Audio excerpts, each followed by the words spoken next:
Commander بنا کے اس فوج کا بھیجا یمن کی طرف، وہ کوئی اور نہیں تھا حضرت مولا علی رضی اللہ تعالیٰ عنہ تھے۔ اور پھر محبوب علیہ السلام نے صرف انہیں کمانڈر ہی نہیں بنایا، بعد میں محبوب علیہ السلام نے انہیں یمن کا قاضی بھی بنایا، قاضی بھی۔ اب جب قاضی بنایا وہ بھی رمضان میں ہی بنایا، محبوب علیہ السلام نے جب انہیں فرمایا کہ علی تم یمن کے قاضی ہو، عرض کی حضور ابھی تو میں بچہ ہوں، توجہ فرمانا، ابھی تو میری عمر تھوڑی ہے، ابھی میرا تجربہ تھوڑا ہے، ابھی تو میں آپ سے سبق سیکھ رہا ہوں۔ محبوب علیہ السلام نے کیا انداز اپنایا؟ محبوب علیہ السلام نے مولا علی کے سینے پہ اپنا ہاتھ رکھا، مولا علی کے سینے پہ پیار سے نہیں یوں کر کے رکھا۔ محبوب علیہ السلام نے جب مولا علی رضی اللہ تعالیٰ عنہ کے سینے پہ ہاتھ رکھا تو رب ذوالجلال کی بارگاہ میں دعا کی، اللہم ثبت قلبہ، اللہم اہدی لسانہ وثبت قلبہ، اے اللہ مولا علی کی زبان کو بھی حق عطا فرما دے اور مولا علی کے دل کو بھی ثابت قدمی عطا فرما دے۔ اب مولا علی رضی اللہ تعالیٰ عنہ کہتے ہیں کہ جو آج تک اپنے دور خلافت میں اعلان کرتے ہیں، فرماتے ہیں آج تک میں صحابہ کے دور خلافت میں بھی فیصلے کرتا رہا ہوں، قاضی رہا ہوں، اس کی وجہ یہ ہے کہ مجھ سے کبھی بھی کوئی فیصلہ غلط نہیں ہوا۔ وجہ یہ ہے کہ محبوب علیہ السلام نے سینے پہ ہاتھ رکھ کے اپنی نبوت کا علم عطا فرمایا ہے، اپنے علوم سے علم عطا فرمایا ہے۔ اب کوئی نبوت کے علم سے مراد یہ نہ سمجھ لے کہ نبی بنا دیا ہے، نہیں معاذ اللہ، نبی تو ہمارے نبی آخری نبی ہے، تاجدار ختم نبوت، زندہ آباد، ستے جاگ کے تاجدار ختم نبوت، زندہ آباد، زندہ آباد۔ ابھی کچھ سوئے ہوئے ہیں، تاجدار ختم نبوت، زندہ آباد، زندہ آباد، تاجدار ختم معصومیت، زندہ آباد، زندہ آباد۔ اب یہ 10 ہجری میں معاملہ ہوا، اب لات، عزا، منات یہ ان کے بت تھے مشرکین کے جن کی وہ پوجا کرتے تھے، تو حضرت خالد بن ولید رضی اللہ تعالیٰ عنہ نے نخلا کے مقام پہ جو ان کا بت عزا تھا مشرکین کا، اب اس کو توڑا، اس کو توڑ کے اعلان کرتے ہیں، فرماتے ہیں تلک العزا، یہ ہے عزا، لا تعبد ابدا، آج کے بعد اس کی عبادت نہیں ہوگی۔ سیدنا خالد بن ولید رضی اللہ تعالیٰ عنہ اس کو توڑتے ہیں، ٹکڑے ٹکڑے کرتے ہیں۔ جس مہینے میں بتوں کو توڑا گیا وہ کوئی اور نہیں تھا، یہی رمضان المبارک تھا۔ ابو علیہ السلام کے غلام و ثقیف قبیلے کا بت لات تھا، وہ بھی توڑا گیا، منات تھا وہ بھی توڑا گیا، عزا بھی توڑا گیا۔ یہ ان کے بتوں کے نام ہیں، سورہ نجم میں یہ نام موجود ہیں، وہ ان کو پڑھیں گے، ان کے نیچے ڈیٹیل ساری لکھی ہوئی ہے تفسیر میں کہ یہ کس طرح انہوں نے گھڑے ہوئے تھے اور پھر کس طرح ان کی عبادت کرتے تھے۔ تو محبوب علیہ السلام کے غلاموں، اب یہ اسلام بڑھتا گیا اور عروج پکڑتا گیا، یہاں تک کہ جب اندلس میں اسلام پہنچا، اندلس میں تو کوئی اور مہینہ نہیں تھا، یہی رمضان المبارک تھا۔ اندلس میں اسلام پہنچا اور پھر بر صغیر میں بھی اسلام آیا، بر صغیر میں، یہاں تک کہ لاہور جب فتح ہوا تھا تو حضرت امیر معاویہ رضی اللہ تعالی عنہ کی بھیجی ہوئی فوج نے فتح کیا تھا۔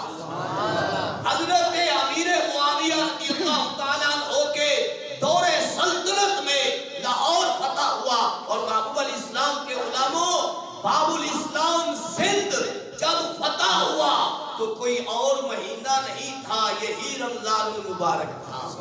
اور پھر محمد بن قاسم جب باب الاسلام سندھ میں فاتحانہ طور پہ آتے ہیں، 17 سالہ وہ نوجوان ایک عورت کی عزت کو بچانے کے لیے ایک عورت نے آواز دی، آج تو لاکھوں کروڑوں عورتیں اپنی عزتیں بچانے کے لیے کہہ رہی ہیں کہ ہماری عزتوں کی حفاظت کی جائے، کس طرح؟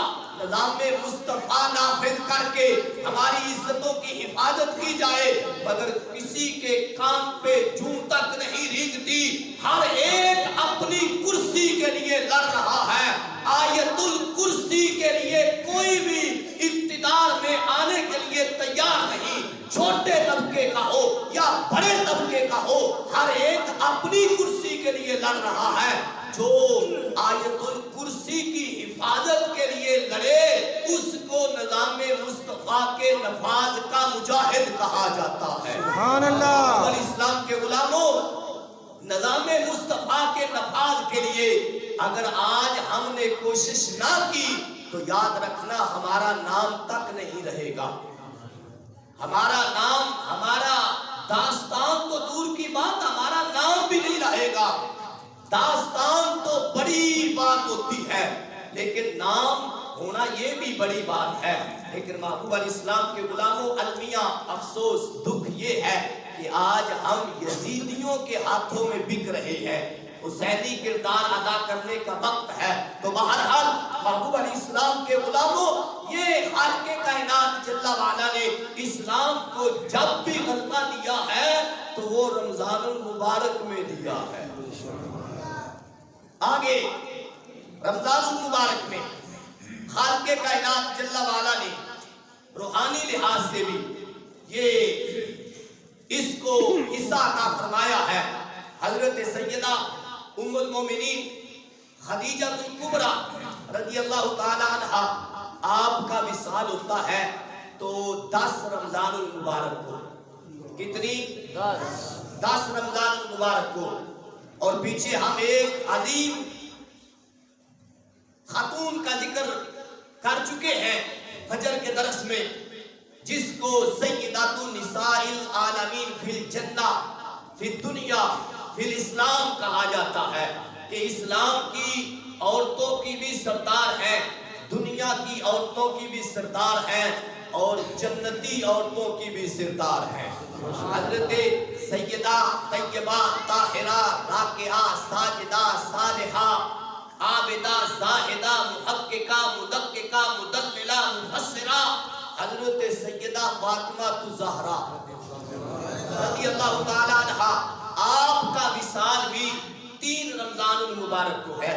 اور پھر 3 رمضان المبارک کو ایک اور عظیم ماں ام المومنین حضرت سیدہ ام سلمہ رضی اللہ تعالی عنہا کا بھی وصال ہے۔ اور 17 رمضان المبارک کو اس عظیم خاتون کا وصال ہے، 17 رمضان کو، جس کو خالق کائنات جل وعلا نے یہ عظمت اور شان عطا فرمائی ہے کہ ان کی تصویر محبوب علیہ السلام کو خواب میں دکھائی ہے۔ نکاح سے پہلے خواب میں ہرے رنگ سے ریشم پہ بنا کے دکھائی، اور پھر خالق کائنات جل وعلا نے ان کا نکاح آپ پڑھایا، لامکان پہ نکاح ہوا۔ بعد میں حکم ہوا کہ محبوب اس خاتون کو اپنے نکاح میں لے لو، میں نے نکاح کر دیا ہے۔ اور وہ کون ہے؟ ام المومنین حضرت سیدہ طیبہ محبوبہ محبوب خدا صدیقہ بنت صدیق حضرت سیدہ عائشہ صدیقہ رضی اللہ عنہا، ان کا وصال 17 رمضان المبارک کو ہے۔ اور پھر محبوب علیہ السلام فرماتے ہیں کہ جب دین مکمل ہو گیا تو کریم آقا علیہ السلام نے اس وقت فرمایا، ان کی شان کے لحاظ سے یہ ایک بات سماعت فرما لے کہ کبھی یہ ہوتا ہے کہ محبوب ان کی گود میں سر رکھتے ہیں، اور کبھی یہ ہوتا ہے کہ یہ محبوب کی گود میں سر رکھتی ہے۔ یہ انداز، اس کی جھلک سماعت فرمائے، لطف آئے گا، توجہ فرمانا، ٹائم کی طرف نہ دیکھنا، میں نے ٹائم آپ کے لیے دیا ہے، آپ بھی آج تھوڑا سا دے دیں۔ محبوب علیہ السلام کے غلاموں، اب جب وہ محبوب علیہ السلام کی گود میں سر رکھتی ہے تو آسمان کے ستاروں کو دیکھتی ہے، رب کے نظاروں کو دیکھتی ہے، اور جب یہ چمکتے ستارے دیکھتی ہے تو عرض گزار ہوتی ہے یا رسول اللہ صلی اللہ علیہ وسلم کیا آسمان کے ستاروں جتنی بھی کسی کی نیکیاں ہیں؟ اب محبوب علیہ السلام سے پوچھا، بھائی سوال اسی سے ہوتا ہے جس کو جواب آتا، تو محبوب علیہ السلام کو جواب آتا تھا تو ام المومنین سیدہ عائشہ صدیقہ رضی اللہ تعالیٰ عنہا نے پوچھ لیا۔ اگر محبوب علیہ السلام کو علم نہ ہوتا معاذ اللہ تو آپ کبھی بھی نہ پوچھتی۔ محبوب علیہ السلام سے پوچھا ہے تو فرمایا میرے عمر کی آسمان کو ستاروں جتنی نیکیاں ہیں۔ سبحان اللہ۔ یہ تھا، یہ وہ منظر تھا جب ام المومنین رضی اللہ تعالیٰ عنہا محبوب علیہ السلام کی گود میں سر رکھے ہوئے ہیں، اور ایک وہ منظر بھی چشم فلک نے دیکھا کہ جب محبوب علیہ السلام نے ان کی گود میں سر رکھا ہے تو رب ذوالجلال نے آخری پیغام بھیج دیا ہے۔ یعنی جب محبوب علیہ السلام کا ظاہری وصال ہوا تو ام المومنین سیدہ عائشہ صدیقہ رضی اللہ تعالیٰ عنہا کی گود تھی، صرف گود ہی نہیں تھی، حجرہ بھی آپ کا ہی تھا، اور وہ حجرہ ہی آج روضہ رسول بنا ہوا ہے محبوب علیہ السلام کے غلاموں۔ اور پھر آخر پہ یہ بات بڑی کر رہا ہوں جو میں نے یہ اپنے خطبے میں پیش کی ہے کہ کفر کا بھی خاتمہ ہوا، شرک کا بھی خاتمہ ہوا، اور منافقت کا بھی خاتمہ ہوا۔ اس کا منافقت کا بولے لفظ کس کا؟ منافقت کا۔ محبوب علیہ السلام نماز پڑھاتے ہیں، پیچھے 4 فٹ پیچھے، 4 فٹ، چونکہ 4 فٹ کی صف ہوتی ہے، 4 فٹ پیچھے بندہ کھڑا ہو کے کہتا ہے یہ جو امام کھڑے ہیں، اور امام کوئی میرے جیسے تو نہیں، کوئی آج کا امام تو نہیں، وہ امام تو وہ امام ہے جو نبیوں کے بھی امام ہیں، امام الانبیاء صلی اللہ علیہ وسلم۔ آپ نماز پڑھاتے ہیں اور نماز پیچھے پڑھ کے جب نکلتے ہیں کہتے ہیں یہ تو ہمیں بتاتے ہیں کہ میں آسمانوں کو بھی جانتا ہوں، زمینوں کو بھی جانتا ہوں، لامکان تک کی باتیں کرتے ہیں، جنت کی بھی کرتے ہیں، دوزخ کی بھی کرتے ہیں، قبر کی بھی، حشر کی بھی باتیں کرتے ہیں، لیکن انہیں تو پتہ ہی نہیں کہ ہم ایمان رکھتے ہیں یا نہیں، ہمارے اندر ایمان ہے یا نہیں، یہ تو انہیں پتہ نہیں۔ یہ باتیں ہو رہی تھی۔ اب خالق کائنات جل وعلا کی طرف سے اعلان ہوتا ہے، مگر اعلان سے پہلے سیدنا عمر فاروق رضی اللہ تعالیٰ عنہ بارہا عرض کرتے ہیں یا رسول اللہ صلی اللہ علیہ وسلم یہ بدبخت آپ کی طرح طرح کی آپ کے متعلق بے ادبیاں کرتے ہیں اور طرح طرح کی باتیں کرتے ہیں، آپ انہیں مسجد سے کیوں نہیں نکال دیتے؟ آپ انہیں مسجد سے نکال دیں ان بدبختوں کو۔ محبوب علیہ السلام نے فرمایا عمر جب تک میرے رب کا حکم نہیں آتا میں انہیں مسجد سے نہیں نکالوں گا۔ اب رب کا حکم آیا، وہ کیا ہے؟ خالق کائنات جل وعلا کا یہ فرمان 4 پارے میں ہے۔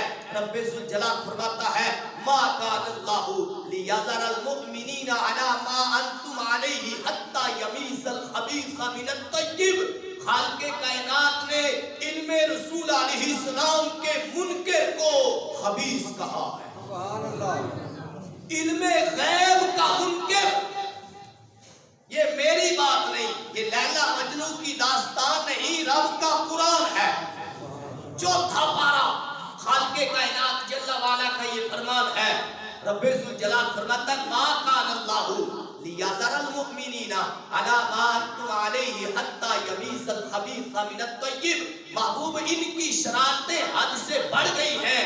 اب رب کی یہ شان نہیں کہ رب اسی حال میں رہنے دے، رب خبیث اور طیب کا امتیاز کرنا چاہتا ہے۔ رب نے امتیاز کیا۔ اگلا جملہ پڑھیں گے تو واضح ہو جائے گا کہ بات علم غیب کی ہی تھی۔ فما کان اللہ لیطلعکم علی الغیب ولکن اللہ یجتبی من رسلہ من یشاء۔ فرمایا تمہیں رب غیب کا علم نہیں دیتا، اپنے رسولوں میں سے جسے چاہے عطا فرماتا ہے۔ خالق کائنات جل وعلا نے یہ رمضان المبارک میں منافقت کا صفایا کروایا، اور محبوب علیہ السلام نے انہیں اپنی مسجد سے اٹھایا، اور صرف اٹھایا نہیں بلکہ بھگایا، اور پھر انہیں فرمایا اخرج یا فلاں فی المسجد، اخرج یا فلاں فی المسجد، اخرج یا فلاں فی المسجد، اے فلاں تو بھی نکل میری مسجد سے، اے فلاں تو بھی نکل میری مسجد سے، اے فلاں تو بھی نکل میری مسجد سے۔ عورتیں بھی کچھ تھیں، مرد بھی تھے، جن کو مسجد نبوی سے نکالا، اور پھر انہوں نے کیا کیا؟ اپنی مسجد بنا لی۔ اپنی کیا بنایا؟ کیا دیں؟ مسجد۔ قرآن ہے 11واں پارہ، رب ذوالجلال فرماتا ہے والذین اتخذوا مسجدا ضرارا وکفرا وتفریقا بین المؤمنین۔ خالق کائنات نے نام اسے مسجد کا ہی دیا ہے کیونکہ انہیں بنایا ہی مسجد تھا۔ اب مسجد قباء کے سامنے انہوں نے مسجد بنا لی۔ جب محبوب علیہ السلام تبوک پہ جانے لگے تو کہنے لگے کہ آپ ہمیں برکت کے لیے نماز ایک پڑھا دیں، چاہے 2 رکعت ہی پڑھا دیں، آپ ایک نماز ہمیں پڑھا دیں تاکہ ہم یہاں نماز پڑھتے رہیں۔ اب محبوب علیہ السلام نے ابھی انکار نہیں کیا، کریم آقا علیہ السلام نے انتظار کیا، انکار نہیں کیا، انتظار کیا۔ محبوب علیہ السلام نے فرمایا کہ ابھی انتظار کرو، جب میرے رب کا حکم آئے گا تو میں ضرور پڑھاؤں گا، میرے رب کا حکم ہوا تو پڑھاؤں گا، ابھی تک میرے رب کا حکم نہیں ہوا، میں انتظار میں ہوں۔ جب محبوب علیہ السلام تبوک سے واپس آئے تو خالق کائنات جل وعلا نے اعلان فرما دیا محبوب علیہ السلام یہ مسجد نہیں، یہ تو گمراہی کا اڈا ہے، یہ مسجد نہیں۔ اور وجہ کیا تھی؟ وجہ یہ تھی کہ انہوں نے محبوب علیہ السلام کے علم غیب کا انکار کر کے مسجد بنائی تھی۔ محبوب علیہ السلام کی شان کا انکار کر کے مسجد بنائی جائے تو رب کا قرآن کہتا ہے وہ مسجد نہیں، گمراہی کا اڈا ہے، گمراہی کا اڈا ہے۔ والذین اتخذوا مسجدا ضرارا، وہ مسجد نہیں، گمراہی کا اڈا ہے۔ وکفرا، صرف گمراہی کا اڈا نہیں، کفر کا بھی اڈا ہے۔ وتفریقا بین المؤمنین، اور مومنوں کے درمیان تفرقہ جس کو آج ہم کہتے ہیں فرقہ واریت، یہ فرقہ واریت نہیں جو میں پیش کر رہا ہوں، بلکہ یہ فرقہ واریت کی جڑ کاٹنے کے لیے پیش کر رہا ہوں۔ فرقہ واریت یہ ہے کہ محبوب علیہ السلام کے علم غیب کو تولا جائے، انہیں یہ علم تھا، یہ نہیں تھا، یہ تھا، یہ نہیں تھا، اتنا تھا، اتنا نہیں تھا، نہیں۔ خالق کائنات کے غلام کی شان یہ ہے کہ محبوب علیہ السلام کی شان تول کے نہیں، سینہ کھول کے مانتا ہے۔ محبوب علیہ السلام کے غلاموں، جس مہینے میں کفر کا خاتمہ ہوا، شرک کا خاتمہ ہوا اور پھر منافقت کا خاتمہ ہوا، وہ کوئی اور نہیں تھا، یہی رمضان المبارک تھا۔ آخر میں ایک پیغام پیش کر رہا ہوں جو میں نے پہلے بھی پیش کیا اور آپ کو پچھلے جمعے دعوت دی، آپ نے قبول فرمائی، مگر قبول کرنے کے بعد آپ مکر گئے، قبول کرنے کے بعد آپ بھاگ گئے۔ لیکن محبوب علیہ السلام کے غلاموں، بھاگنے سے بات نہیں بنتی، ٹھیک ہے؟ اس کو میں اس انداز میں پیش کرتا ہوں۔ اگرچہ یہ محمد بوٹے نے اپنے دنیا سے جانے والے کے لیے لکھا تھا، مگر میں مسجد چھوڑ کے جانے والے کے لیے پیش کر رہا ہوں، نماز تراویح سے بھاگنے والے کے لیے پیش کر رہا ہوں۔ کیا وہ محمد بوٹا گجرات والا وہ کیا کہتا ہے؟ کہتا ہے جنہ کہنے لگے محمد بوٹا کہنے نے کہ جیڑے کہندے سن مراں گے نال تیرے، دعوت قبول کرنے والے، جیڑے کہندے سن مراں گے نال تیرے، اج اونا بھی بازیاں ہاریاں نے، جیڑے کہندے سی مراں گے نال تیرے، اج اونا بھی بازیاں ہاریاں نے، جیڑے ترس دے سی دید نو دنے راتی، اج اونا بھی باریاں ماریاں نے، جد خزانے باغ وچ وال کھولے پنچھی اڑ گئے مار اڈاریاں نے جدو تراویاں دا ٹائم آیا تے نس گئے جی تھک جانے بھائی جڑا تھک جاندہ میں اودیاں لتاں گھٹ دیاں گا اس تو ہور تے کونی گل بھائی نسو تے نہ یار دات نہ لاؤ مہربانی کرو بالخصوص نوجوان اگرچہ بات یہ رونے والی ہے ہم ہنس رہے ہیں لیکن بالخصوص نوجوان یار کتھے لے جانی جے جوانی کتھے لے جانی جے فلماں ڈرامیاں سو کے خواب خرگوش دے اندر غفلت دے اندر محبوب علیہ السلام دے غلام کو چند دن تے ہے چھواں گزر چلیا جد باغ وچ خزانے وال کھولے پنچھی اڑ گئے مار اڈاریاں نے محمد بوٹیا جھوٹائی جگ سارا محمد بوٹیا جھوٹائی جگ سارا کملی والے دیاں سچیاں یار اے جگ پیچھے بھاج رہے ہو اے نماز تراوی یا نماز پہلے مغرب تے بھی بڑا رش سی فجر تے بھی بڑا رش سی انہوں بھی کٹ گیا 2-3 دن رہا کٹ گیا اے بھائی اگرچہ تو انہوں غصہ ہی لگے لیکن اے ایک اسلام دا پیغام ہے اگرچہ شیرہ بچے کسی بزرگ دی زبانی ہے لیکن محبوب علیہ السلام دے غلاموں کوئی میں توڑے نال کوئی دکھی تو نہیں توڑی خیر خواہی کا ہے اور خیر خواہی یہ ہے کہ بھائی تسی شیطان بننے ہوئے دے اشاریاں دے نہ چلو تسی رحمان جن نے شیطان بننے آئے وہ دے احکامات تے چلو رحمان دے احکامات تے چلو شیطان دے اشاریاں کو چھڑ دو کملی والے دیاں سچیاں قرآن نے کام مانا ہے اللہ رب العزت عمل دی تو